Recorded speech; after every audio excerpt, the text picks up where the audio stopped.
where the Community and Economic Development team here at Central State University Extension gives the opportunity to engage with the public, businesses, individuals, organizations, and talk about all things community and economic development. And like diversity, and I always like to start with definition, like diversity, CED is our, acronym for community economic development, touches everything. And with that, we deal, community economic development deals with infrastructure like affordable housing, highways, development of public spaces. At the other end of the spectrum is the development of people, right?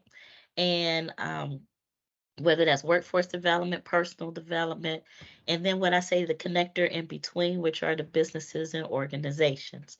And as CED professionals, we look at that from a systematic, that whole system, because it's how we live, work, play, and how we navigate through all of those spaces. And then we determine based on community feedback or community ask, direct ask, and just our best practices, how we can plug and play in that system to improve processes, connect people, and just build a stronger infrastructure overall. And today is the second to last segment in our current series dealing with urban farming. Last month, Ambrose led the discussions talking about the why of urban farming, what is urban farming, land acquisition, things like that. And so he inspired me, and I changed my whole agenda for August to focus on the how around urban farming. And so today, last week we talked about some of the historical contents when we had Mama O on there from Edgemont Solar Gardens and talking about the need. One of the things that stuck out was the need um, to bridge the generations, because a lot of the farming kind of fell off 2 generations ago. So a lot of us are part of that second or third generation, to bring that farming component back from a cultural standpoint and a legacy standpoint as well. And so today, the guests that we have today is Kais Stoudemire and Celeste Treese. They are in urban farming, among other things that they do too. They're very multifaceted, but they're going to kind of tell their stories on how they got into urban farming, the whys, and then we're going to focus a lot of our conversation on how they got the community buy-in, right?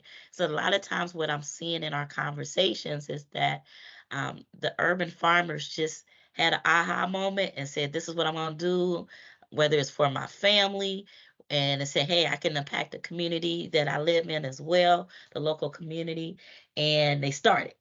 However, because this is a transition, right? It's behavior modification. We have 2 years gap in this work, essentially among especially among the BIPOC and African American community. Um, we there people like, yeah, okay, that's good. You're growing good food. Yeah, it's accessible. It's down the street. But okay, I'm still going down the street to Kroger's, right? Or I'm still going to IGA or Big Bear or wherever.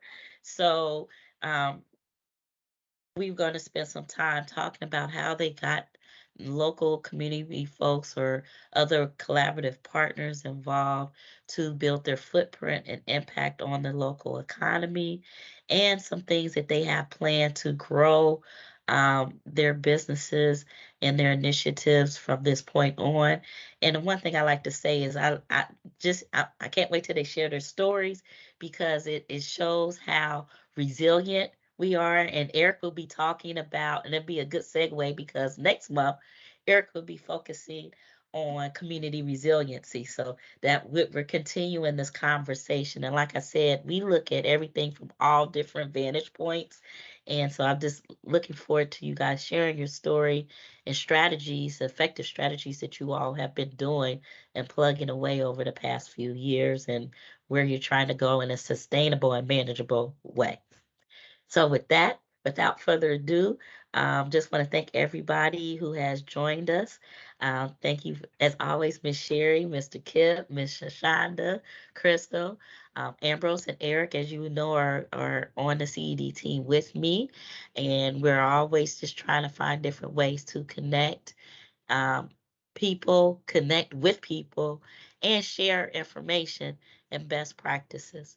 So without further ado, I will start off with Kai and just kind of tell about your story. Then we'll switch over to Celeste. Okay, awesome. Thank you all for having me today. I'm really excited about being here. So I am not a native of Cincinnati. I actually moved to Cincinnati for college. I graduated from the University of Cincinnati. And prior to that, I was born in Los Angeles, California, and then my family moved to Prattville, Alabama, which is like on two opposite ends of the spectrum. When I lived in Alabama, my grandfather, to your point, Miss Amber, had a working farm. So I went from living in this huge city to a red dirt road in Prattville, Alabama, living on a farm with like a cow pasture. There's hogs across the street. He had a watermelon patch, blueberries up the hill. So it was everything. It was a robust working farm. And I never knew that my story would end up to where now I'm in agriculture. I didn't think about it when we left. I was in the 5th or 6th grade when we moved, but it wasn't on my mind. Like farming and agriculture did not become relevant for me until after I had children. And when my son was born, he was really congested. And so I was trying to figure out why. And they said, well, it might be something you're eating, because I was nursing him. And so I started taking into consideration what I was eating a little cleaner. And so I completely stripped my diet and started rebuilding the way that I was eating. And I also started making his baby food. At the time, I lived on the west side. And so I went to the store, I bought the baby food, I got home, opened it up, and it was all spoiled. And I'm a new mom, he's hungry, he's crying. And I was like, I don't know what I'm supposed to do. So I called my mom, and she's like, get some fruit, get some vegetables, get a blender, and make the baby food yourself. And so at that point, that's when I became really curious about what do other families do who don't have access to food, and what would I have done if I couldn't do that in that moment, and all of those different things, which led to me having these conversations with people in the community about, making baby food. That was the idea. The idea was organic baby food, and how, especially with the conversation around the infant mortality rate here in Cincinnati. And so my focus kind of shifted, and I said, okay, I want to figure this thing out with this baby food. And so the idea was to grow the produce for that reason. And so I started working in that vein. And the idea was 2022, we were going to start marketing and hit the streets and start campaigning and meeting all of these families. And of course, COVID happened. And so in that moment, I had to figure out if I was going to continue to move forward with baby food or what I was going to do. And people started reaching out saying, hey, Kai, we don't really need the baby food because we have a lot of different assistance as far as food is concerned, but we do need the fresh produce. And so at that time, I went back to the drawing board and started thinking about what that would look like if I grew strictly to provide the fresh produce for people. And in that period, I moved from the west side, so my family now lives in Roseline. We do not have a major grocery store. We don't have a farmer's market. I have to drive through 4 or 5 different neighborhoods before I get to a grocery store. And I have the resources and the ability to do that. But the reality is a lot of my neighbors and the people in the neighboring streets don't have that access. And so I started thinking about how I could offer that produce for people, and reached out to a local church that has a garden connected to their church that they weren't using. And having that conversation, there was another church who had another garden. And what I do know is that church, especially in the Black and African American community, have always been a safe space for us, a space for resources. And so it made sense to partner with them, growing that produce in those spaces. And that, long story short, is pretty much how I ended up in this space. Since 2020, I've been doing this since 2020. So that's kind of like the quick version of the story. Okay, Celeste, we'll turn it over to you. Well, thank you for inviting me as well. And so somewhat similar Kai. I'm originally from Cleveland, Ohio, and came to Cincinnati for school and graduated from UC with degree in political science. And so I stayed here in Cincinnati and got into politics and organizing. And so some of my friends from Lincoln Heights called me one day and said, "We need your help. We want to get this gun range removed from out of here." And I said, "Bet." And so with the unfortunate passing of George Floyd, we were able to kind of leverage that momentum and frustration of the community to get them to advocate for themselves to get this gun range removed. In that journey, what we realized was that it was more than a noise, but an environmental justice issue. And so working with Councilman Durance Daniels, as well as the Heights movement, I began to ask them what were their goals for their community and what would they like to see. And so through that journey, I learned about the historic background of Lincoln Heights and how Lincoln Heights really was this area's Black Wall Street, and just came very intrigued of why decline and what we can do to make it better. And so in that journey, the biggest thing was the garden. There was a garden there previous, and it wasn't managed well, and it was a forest. And so I said, well, if this is the need of the community, if this is what you feel like is the first step, let's make that happen. And so prior to that, I couldn't keep a plant alive in my house. So don't be afraid to start this journey. But through that journey, we were able to take this plot of land and really just revamp it to be that community space within the community. Just so happened, perfect timing, right? We were like, well, how are we going to do this? We don't have any money. Well, during that time, a lot of our corporate entities made a pledge because of the unfortunate passing of George Floyd to help communities of disadvantaged color. Lucky for us, GE Aviation was across the way, and they had a unique history with Lincoln Heights. And so we approached them and say, hey, we know you designated dollars. What would you all think about helping us build out this community garden? And to our surprise, lots of people within the GE family were farmers and gardeners themselves. So we worked collectively, building a partnership with a corporate entity to help us do something for our community. And it's really changed my perspective on how I'm eating, how we feed our communities. It made me research, want to eat clean, change my diet. And what really was the transformation point was me is how I saw the community get engaged.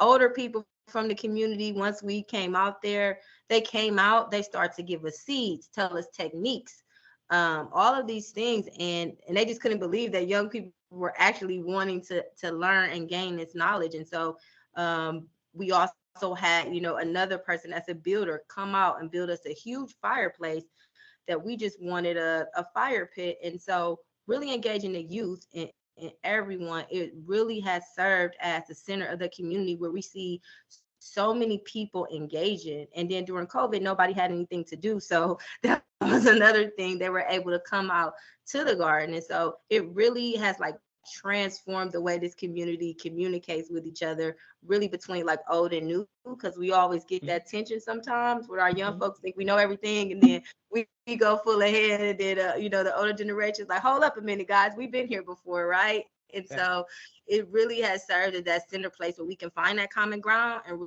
really learn and really assess the community needs. And so I'm super excited to be in this space. And the organizer in me said, hey, we are failing in certain parts of this urban gardening thing. Who should we reach out to learn more about what's doing right and how we can scale up? And so I just started to reach out to urban gardeners across the state and realized that we all were kind of dealing with the same issues and having the same challenges. And what could I do to help this process? And so the organizer in me said, well, I need to organize Black farmers across the state, right? And so last year in June, we had over 40 urban farmers show up at the State House, and we had our own lobby day to advocate for urban farmers, because as we know, a lot of the policies and things are set for your traditional farmer. And this new age of, BIPOC farmers is urban, and really pushing the fact that we need things geared towards us to continue to feed our communities. So I hope that was. And you kind of flossed over some of the milestones of even being able to use that land. So let me back up a little bit and give a little history. Lincoln Heights is one of, I think it's the oldest city and first city in Ohio that was founded by African American families. It's roughly about 2 or 3 square miles, and it has, despite all of the economic upturns, downturns, and everything in between, has been very resilient in the fact of that history, right?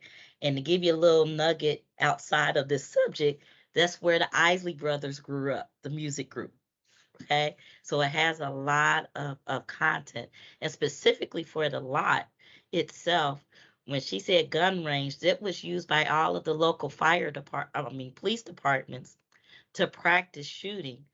And mind you, this is in the middle of a neighborhood, a highly populated neighborhood, right? So to take something like that, and they had to really fight to get the gun range out of there. And once it got out of there, then the land was just sitting there and being vacant and blighted. And so to be able to transform that lot, it was a lot to even get it back to where you can even farm on it. And I wanted to point that out. Yeah, it's adjacent to the lot. The Yeah. police ain't moved yet. They almost there though. Right. It's Right. adjacent. Right. So I'm just saying all of that was in that area. And then at one point in time, um, GE was really probably a little bit closer to the neighborhood. They're getting back there as far as relationship, because when they built I-75, that split the area in half.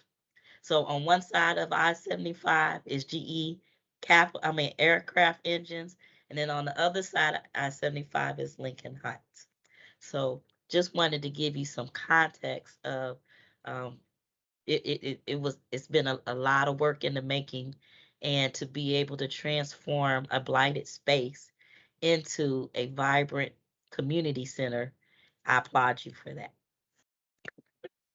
So, because sometimes Celeste can be a little humble, but we have to give our flowers where they're due, right? So, with that being said, are there any other um, questions that the audience has at this time, or comments? Okay, well, we'll move on. So for this next segment, we're gonna go into just kind of talking about what you're doing with with your initiative in business now. Um, you all pivoted, right, based on need, based on what was going on in the marketplace. I'm putting it back in business terms. You all did it organically, but you had to pivot, and sometimes you have to do that in order to stay relevant. So can we talk about how you pivoted, and where that has led to you today, coming out of the unknown part of COVID, because COVID gonna be around a while, right? We've just gotten to a point where we can manage it a little bit better. So go with that. Either one can go. Okay. So I like I said, I started when I very first started. The idea was, I guess, kind of to gauge interest as well. One, not being from Cincinnati, and then two, moving into Roselawn. I moved into Roselawn at the end of 2018. So starting to really kind of build those partnerships and get to know the neighborhood and all of the different politics that lie in each neighborhood and what that looks like. I started having conversations and just started reaching out again to the churches, to libraries, to the rec centers, and asking questions, and reaching out to people who've done the work before. Dominique Peebles has been doing this work for a really long time with Brick Gardens, and Shannon Carr has been doing a lot of this work with Isaiah 55. So reaching out to people as well, and being connected. And really it just started with me figuring out which families were in need. So I reached out to Cradle Cincinnati, and I said, hey, are there single parent families that are interested in receiving free produce? What does that look like? And so we started there, and the interest grew, which led to me applying for different grants and different things of that nature so that I could meet that demand. And then just having those conversations, and somebody would mention, this organization is offering this type of funding, doing some research, and just navigating myself through those situations. But having the conversations with the church was definitely paramount for me, because that's where I was allowed to going hands-on and start growing. And so I reached out to Dominique Peebles with Brick Gardens, and I said, hey, I've never done this before. Up until this point, I participated in, it's escaping me right now, but there was a course that I took online through Black Empowerment Works. And if I think of it, I'll share it.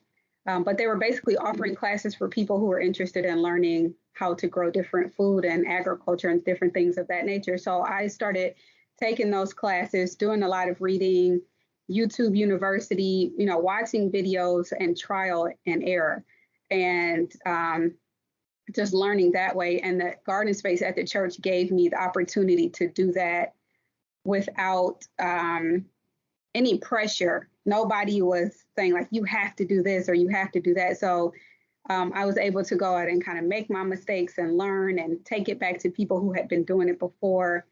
And then once I saw it was working, I became really excited, and I was like, okay, this is working.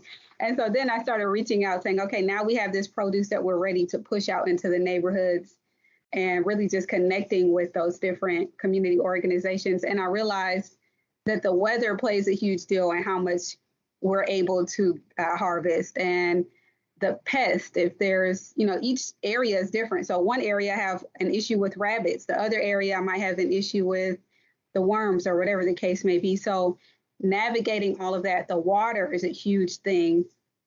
And so I started thinking, as well as listening to other conversations, what does it look like to grow indoors, and, hearing about hydroponics and all of these things to ensure that I could provide produce that would meet the demand. And so that's when the hydroponics really came to the forefront for me after doing some research. And I looked into hydroponic farming, which is something that I'm working on now, to have that hydroponic system so that we can grow 365 days a year and really change what it looks like when we say we want to impact those communities firsthand. So that's kind of where we are now. We're still growing outside.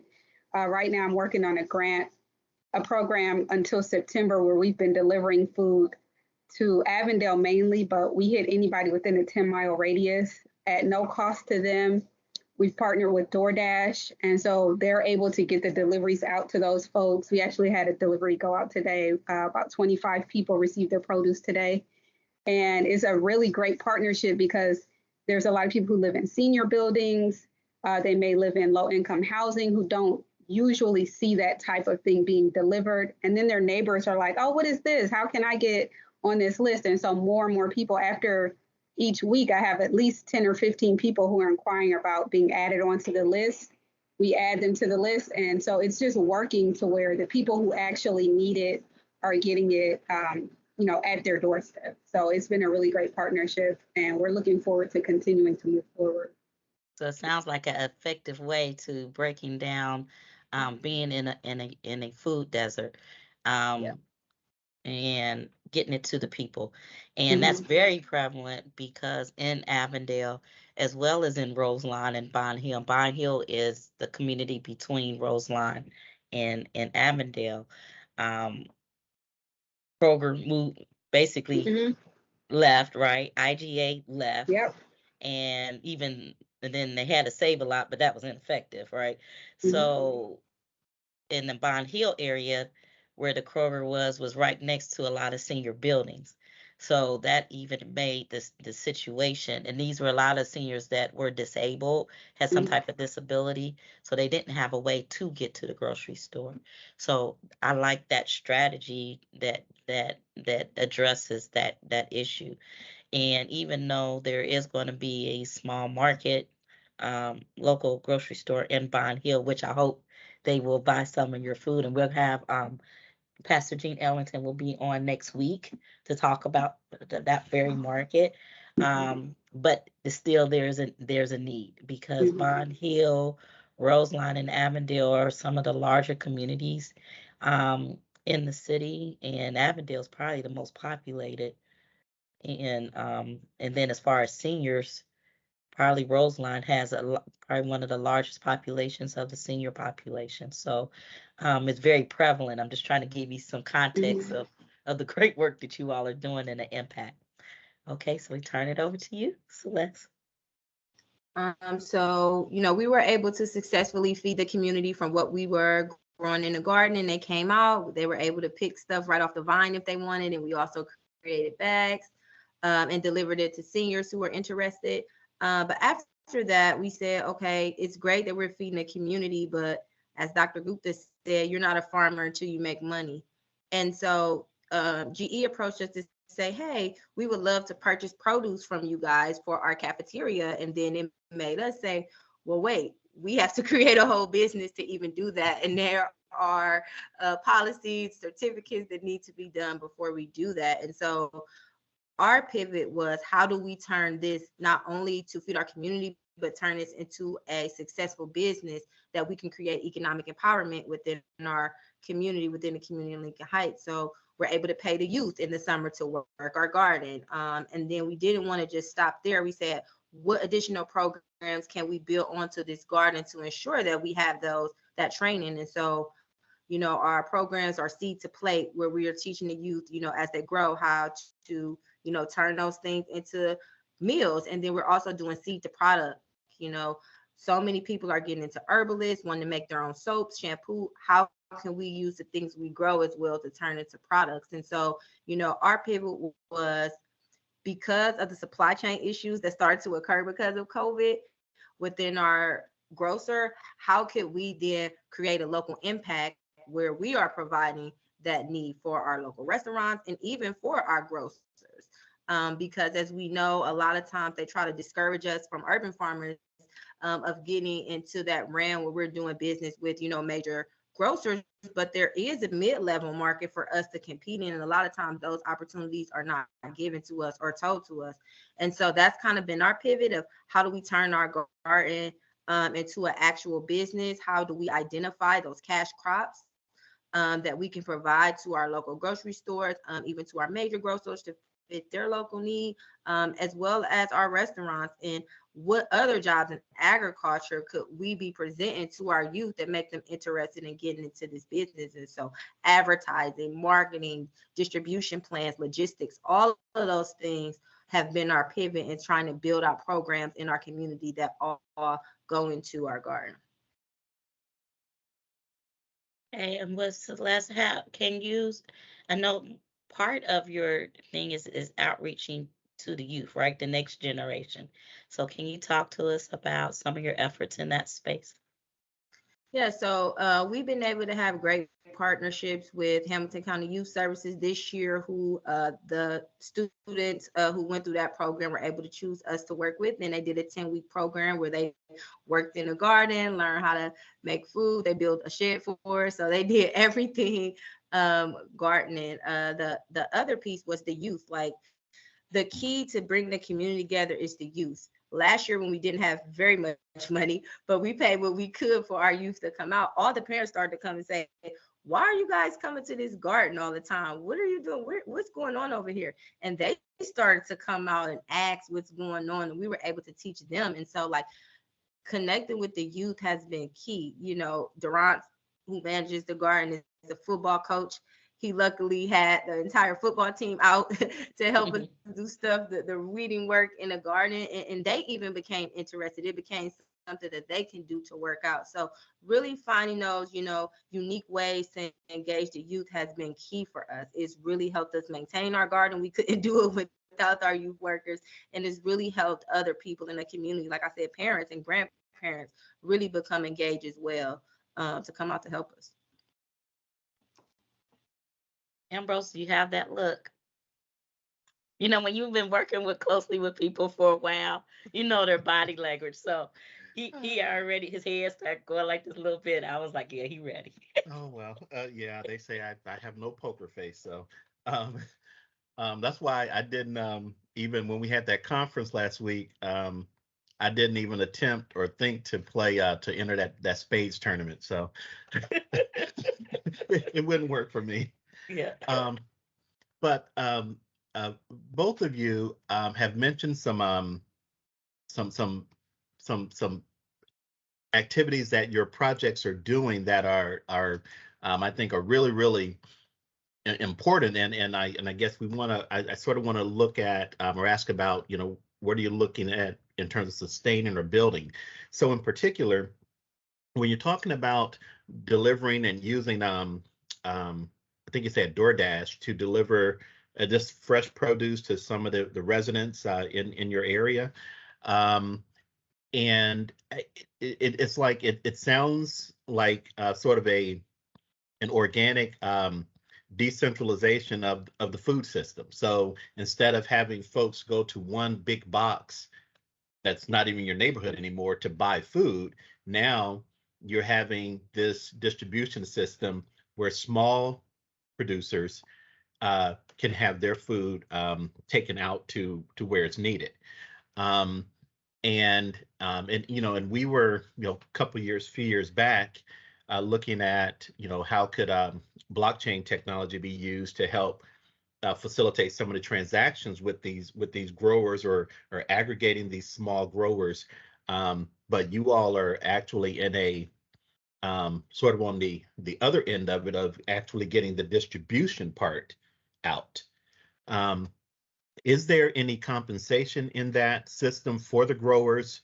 And how do you look to sustain that aspect of the project?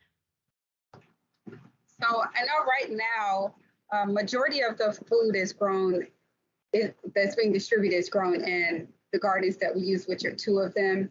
But we are looking to figure out what that looks like when we start to invite other growers, which they actually could probably, would probably make most sense is for them to partner with DoorDash themselves. But the way that DoorDash is working is, so the work is, they look at it as social work so that there isn't a cost for the client to receive this produce. But the Dashers are still being paid to deliver the produce. So they're primarily looking to partner with either social enterprises or nonprofit organizations because it's their philanthropic arm that is allowing them to do this work. So the Dashers are still being paid, but it's a win-win for everybody. They already have a system in place and a structure in place, which is allowing those food insecure neighborhoods to get that produce or, those essential items into those communities. And that's the thing that I really enjoy about it is majority of my drivers, with the exception of 2, all of them have either been women or people of color. And so it's putting money back into the hands of the people who live in these communities that are doing this work. And they're familiar with the neighborhoods that they're going to. And so I can have a conversation with them and say, hey, this is a senior building. Please call her and she'll come down, or she has an oxygen tank, put it in front of her door.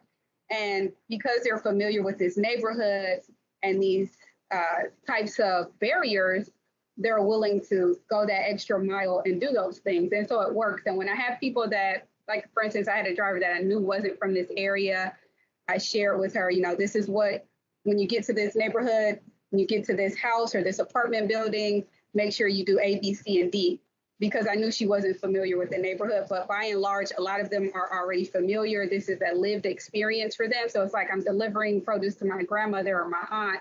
And so they know how to navigate those situations. And I'm happy that they're able to get paid for that work and that the clients who need the produce are receiving it. So it's just a win-win for everybody. Okay. So, did that answer your question? Yes, it okay. did.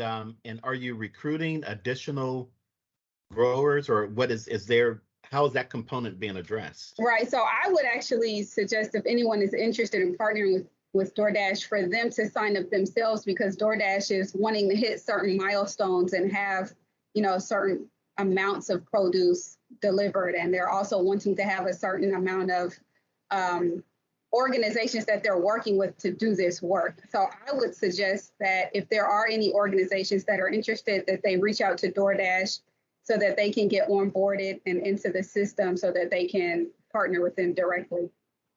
Okay. So there's a question in the chat from Ms. Sherry Chen, and she wants to know, do your systems take SNAP?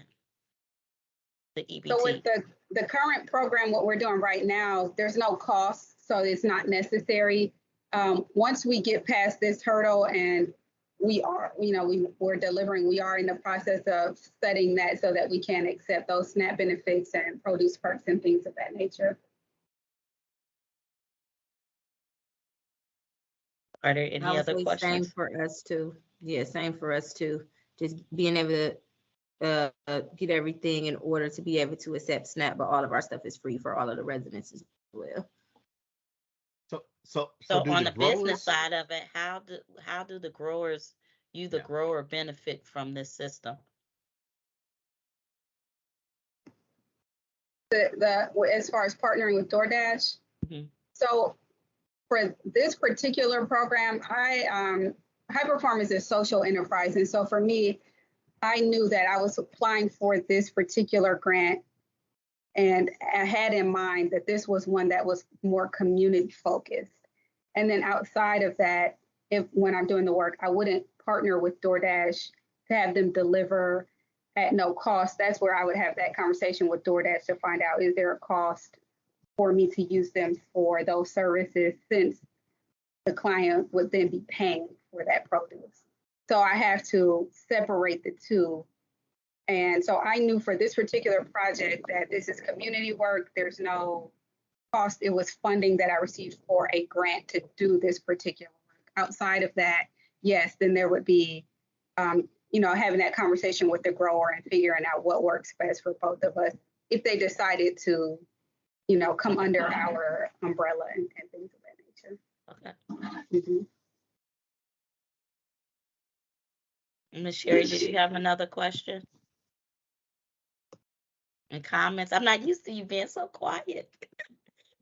And I will say we do reach out to other growers, because at the end of the day, some of them have an overflow of produce and they're like, I don't want to waste it.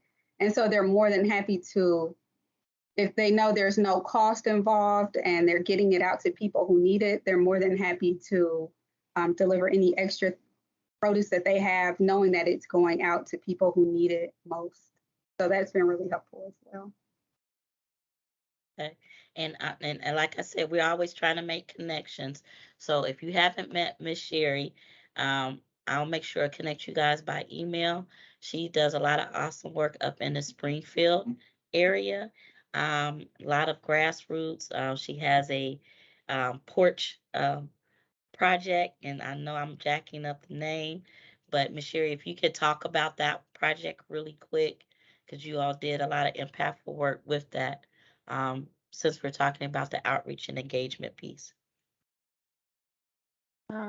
Well, and I gotta say, as we all talk about this, that I'm just always thinking, how do we do this without completely relying on grants? That's just so hard. And Porch Garden Project right now is still dependent upon grants, although we are looking at the possibility of expanding it and making part of it a money maker and part of it, keeping part of it. We will always, Porch Garden Project is something that we started under COVID, and it basically is a program where we start all of our own seedlings and then we transplant them into 5-gallon grow bags, although those grow bags are only filled with about 3 gallons of soil. And each family on the south side of Springfield can sign up for 5 free bags. And they get distributed in early June. One thing that we do have worked out is the system, which is the distribution system. We have 2 sites, a south side, and the greenhouse that we lease is on the north side of town, and it's just where it is. Everything else we do is on the south side, but we now have a south side distribution site. And the other thing that we have worked out is we have figured out the right amount, the right kind of soil to use. We use Ohio Earth Food products, and we just get really good results, because we had to find a soil that would support the plants well enough through that season to produce vegetables. It's been a nice intro. It's been a nice little resource for people who do want some produce, and it makes it easy. It is mobile. It can move if people move. It's a nice little intro to gardening for people who go, I don't know anything. And it's because it's not very hard to do. But again, constantly looking at how can we make it self-sustaining. And what's really hard is that we're already planting like over 600 grow bags. It gets pretty huge. And we're kind of at max on the volunteers doing all that work. I'd love to see it expand like by another 100 bags and we sell those for a profit and fund ourselves. But again, you know, we always kind of bump up against that ceiling of, you know, not exhausting our volunteers. But yeah, so that's kind of how we're doing that. And I hear you, you know, when you're saying, Kai, that, you know, that we're doing this stuff for free and we have to find a way to transition it to people making some money from it. So yeah, but thanks. So do you guys have any thoughts? Are there any ideas that you're looking at in terms of this sustainability aspect? So one of the things that we're doing is we are technically a for-profit organization. We're a social enterprise, which allows us to use a fiscal sponsor for projects like this when we're applying for specific grants. But then on the other end, because we're a for-profit, when we're not doing that community centered work, it still is always around the community, but it allows us to, as Celeste said earlier, reach out to those retail opportunities, direct to consumer, where it, you know, we may be working directly with them, wholesale, different things like that, so that we're, you know, getting the best of both worlds and serving the community at the same time.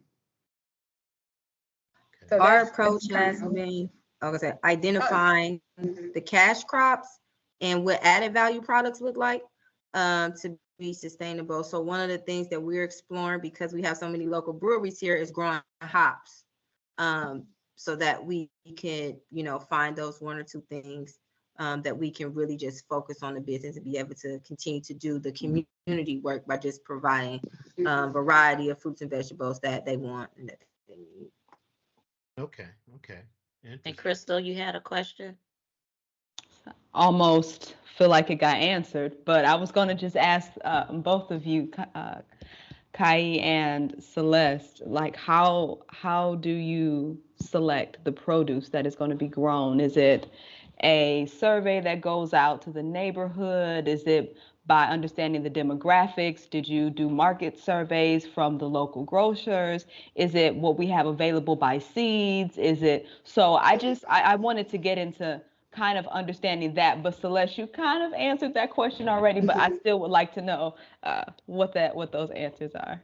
We just did a survey. We just went door to door in the community. We just did a survey of what they wanted to see grown, and we just grew that. And then last year they told us, well, we want more herbs this year, and so we grew more herbs. So ours has been based upon the community survey. I would say the same. It's similar community survey, and then also we're trying to use what we're growing as an educational component. Unfortunately, depending on how much produce you eat or not, a lot of people don't know that the produce that you get from the store has been cleaned, it's been washed, they've only picked the best of the crop, you know, so you're not getting the ugly produce or the ugly fruit. So a lot of people haven't even seen what it looks like when it comes out of the ground or off the vine. It doesn't look as pretty as it does when you go to Kroger after they cleaned it up and put a sticker on it and set it under a lighting. And so it's important to show them this is what it looks like in its natural form. And sometimes I had a parent, she was like, I was almost embarrassed, but when I delivered the produce to her, her son was looking at the apples, the plums, the peaches, and he said, what's this one? And he was talking about the peach. And she was like, which one? Asking him what it was called. And he said, I don't know what it's called. And he said, it kind of looks like the little booty. And she said, oh, the peach. She was like, I was embarrassed that my son didn't know what a peach was. But she was like, I don't think about it. By the time he gets it, it's already been cut. It's already added into another ingredient. You know, he drinks a peach smoothie or shake, but he's never seen a peach in its natural state. And so we try to educate people and kind of, this is what kale is. You can saute it or you can eat it raw, and lettuce, and so that they know, because sometimes when people are like, this is great, what do I do with it? Trying to decipher which one is zucchini and which one is cucumbers. A lot of people are confused. They look so similar. I don't want to cut the cucumber and it's the zucchini or vice versa. So we try to grow pretty standard things to start and then build on that so that we can educate. Because they're like, I've never heard of kohlrabi before. What is that? And start educating them on what the different crops are. And then they're interested because they're already bought in, they're excited about it. And so now they're ready to start trying other things. So we try to do like a really basic foundation and then build upon the different items that we offer. And I have a quick question, and then I'm going to turn it over to Eric because he has a comment or question. So when you are going back to your DoorDash program, are you allowed to supply like the local churches and their food pantries that's serving the same groups as well? Someone asked me that, and I would have to find out because I do have to have certain data that I give back to the funder for the grant. So if there's a way for me to identify who's receiving it and certain questions that I have to have answered, that could work. It just depends on how I'm able to receive that data, keeping in mind like the privacy. A lot of them already collect that data, right? Because of during COVID, and they partnered with the Free Store Food Bank. A lot of that core data and those forms they already are used to using, so they still collect that information. Okay. So that might be another way to expand the program and continue to get it into the hands of the people who really need it. Yeah, that's a great idea. Someone mentioned, I think it was actually we were on the call, Celeste. Yeah. So it just brought to my mind when you said you had talked to a lot of churches as you were kind of honing in on what direction you wanted to go with your farm and learning techniques. So that would be another option.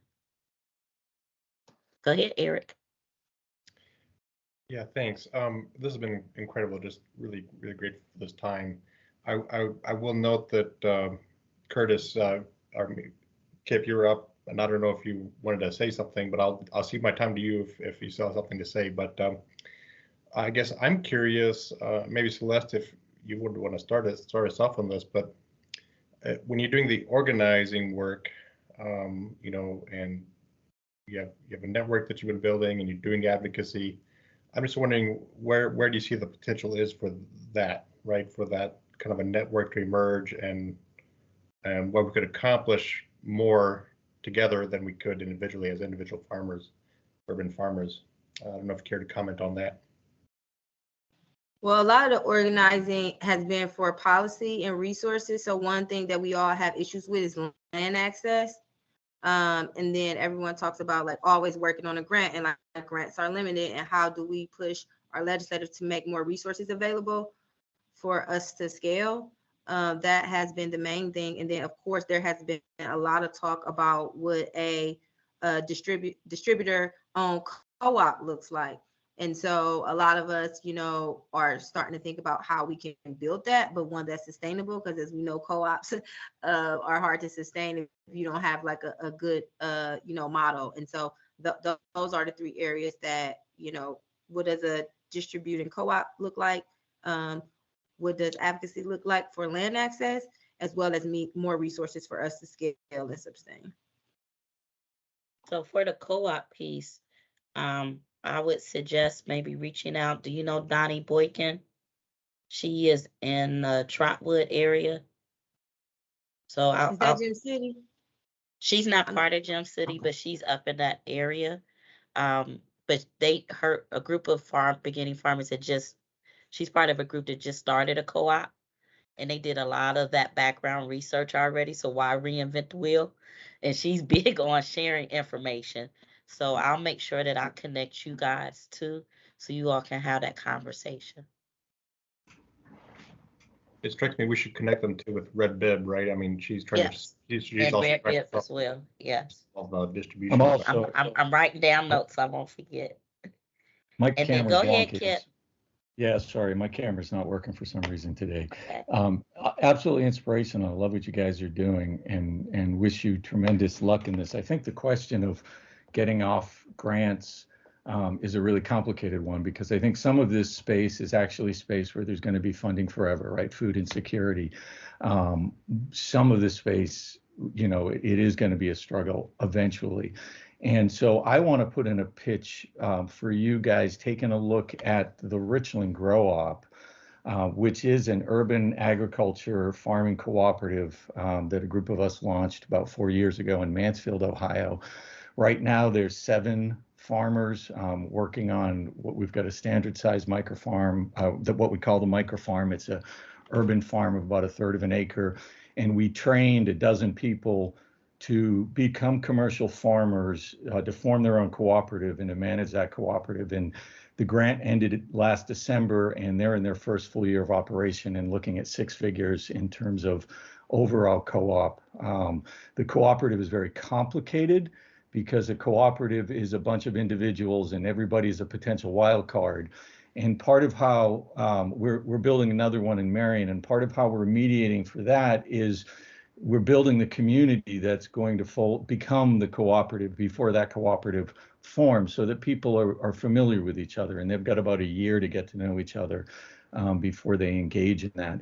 But I think without that kind of approach, we won't get the footprint of urban agriculture that we need for agriculture in the city to be taken seriously.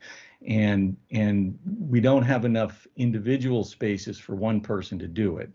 Right. What we need is a lot of small farmers working together on this. And so I think collaborative, cooperative approach, particularly to urban agriculture, is the most promising, because on the other side of it, and I'll use Mansfield as an example, they're bringing in 6 figures because the buyers see Richland Grow Up. They don't have to deal with 12 different growers. And the cooperative has got a crop planning system in place so that they deliver the grade A crop on time at the quality that they want it. Because buyers, you know, they might be in it for social good, but ultimately they got to put that tomato on a plate in a restaurant or on a shelf in a supermarket, and it has to meet a certain quality. So we've kind of put together this whole system, and the folks who are running it now are really inspirational, and certainly I think could share some of their successes and some of their challenges, and might be of good help, and be happy to get you connected with them. And So, Kip, I think yeah, you're so using I'll what- make sure I give you all Kip's information as well. He is another awesome resource and has been very supportive of us as well. So I have you on my list to connect you guys as well. Go ahead, Eric. No, I just, Kip, you're using Yellowbird too, right? For something similar to what the DoorDash. That's right. So Sorry. what the cooperative did was a kind of mixed market approach. We've got a couple of restaurants where we grow, you know, their summer menu. We've got some supermarkets with the regular produce, but then we entered into a partnership this year with Yellowbird Food Shed, which is an aggregator of Ohio locally grown produce, which they deliver. They've got a website where it's almost like a supermarket, and then they deliver a box to your home. And we have our own page on their website. And so every box that's ordered through our page and any additional items that are purchased from their site through our portal, we get a percentage of, but they deliver the boxes to people's homes. And that's like an additional $5 charge on that. So we're growing our home delivery network, even in Mansfield, and we'll be doing the same in Marion. And so partnerships are key in all of this as well. I mean, that would be my other piece of advice. I did a first run at this in Florida starting in 2009. I was doing a lot of some of the things you guys are doing, and I tried to do it all by myself, and I nearly burned out. And my word of caution would be build those partnerships broad and deep, and don't do something someone else can do. Do what you can do and do it well.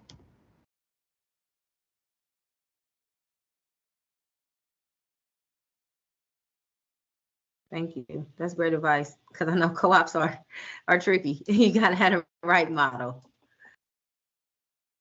Yep. And the right model for your group, because each one is a little bit different. Okay, are there any other questions, concerns, comments?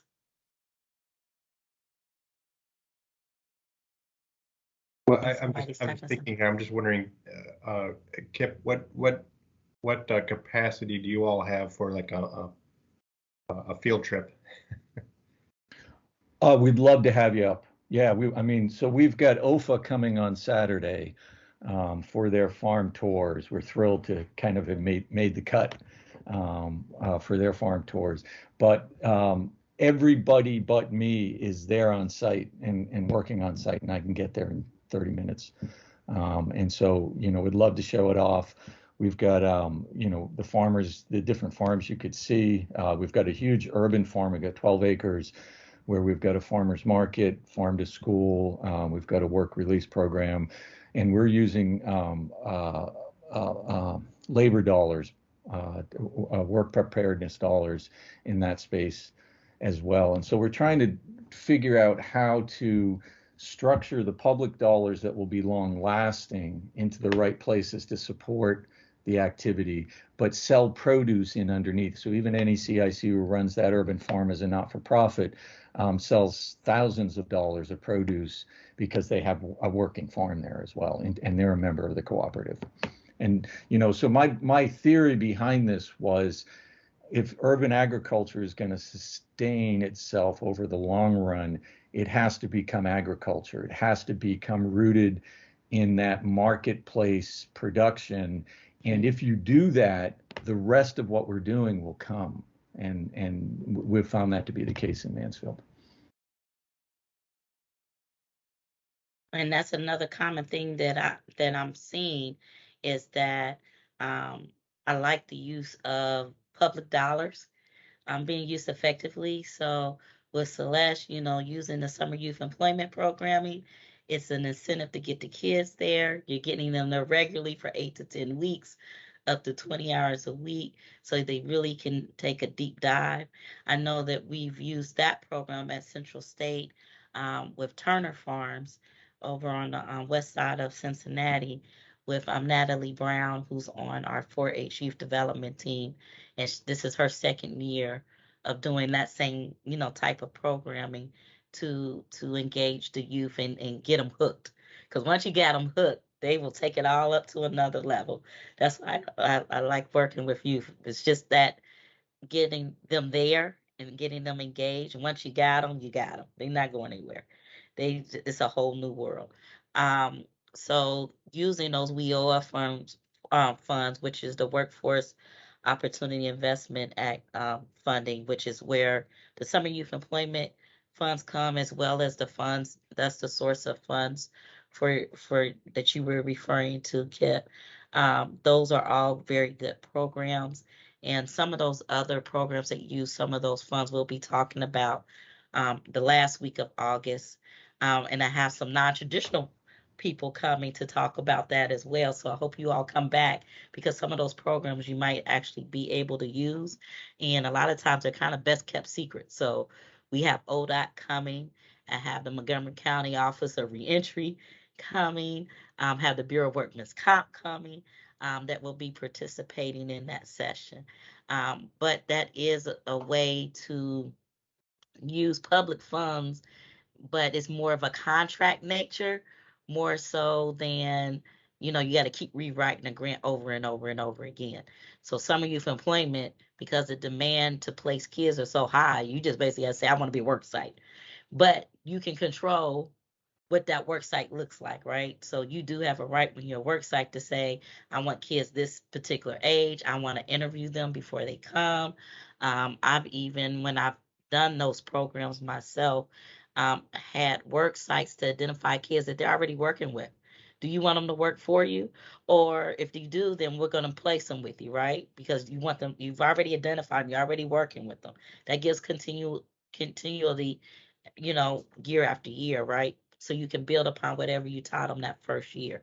But there might be other kids that say, hey, we think they would be good for the program, but maybe not here. So as we branch out in that, Celeste might have some kids outside of Lincoln Heights that would be good. Well, Kai, that might be some people can help you on your farm, right? For the summer and give you some extra hands, and you still building upon that breaking down that two generation gap. So I like the way that everybody thinks outside the box and leveraging funding.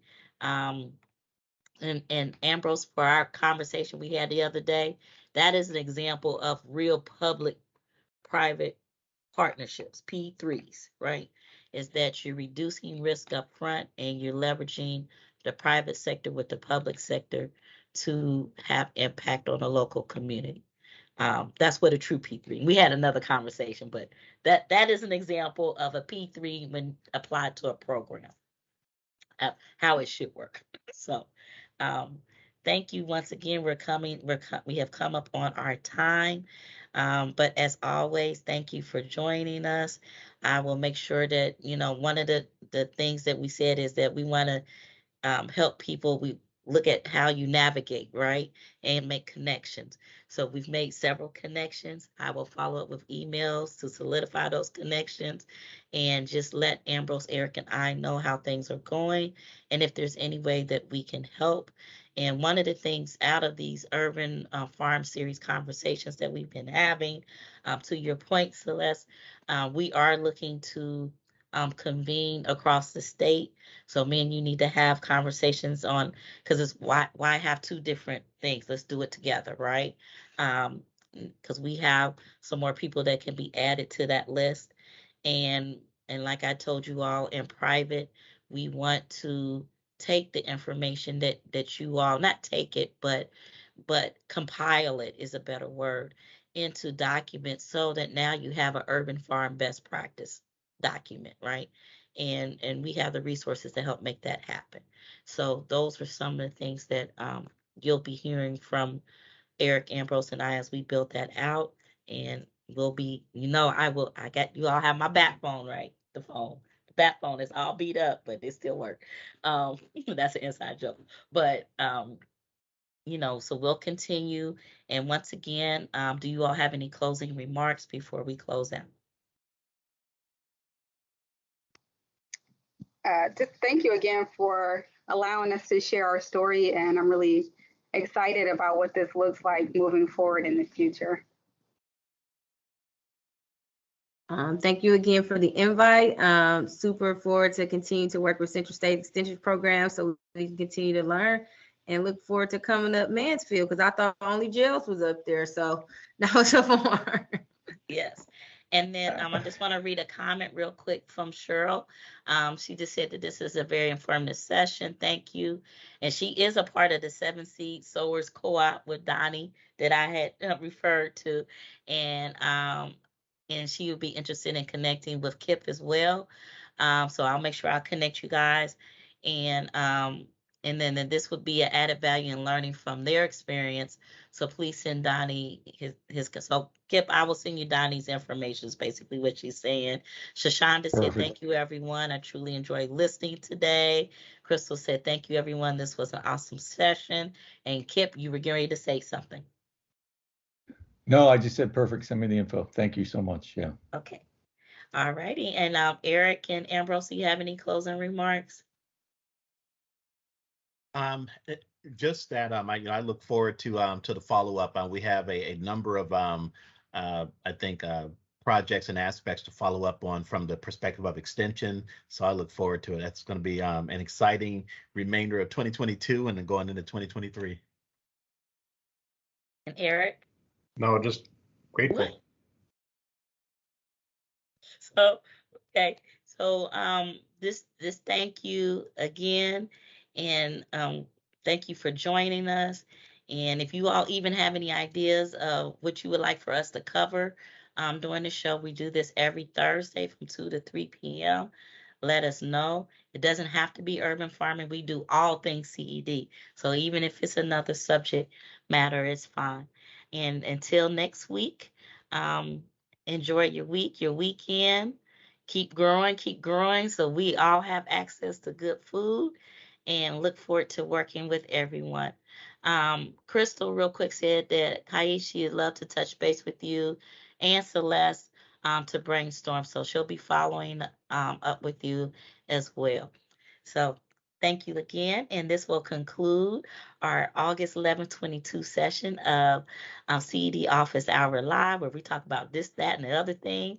And today's topic was urban farming, engaging the community from the ground up. Thank you. Until next week.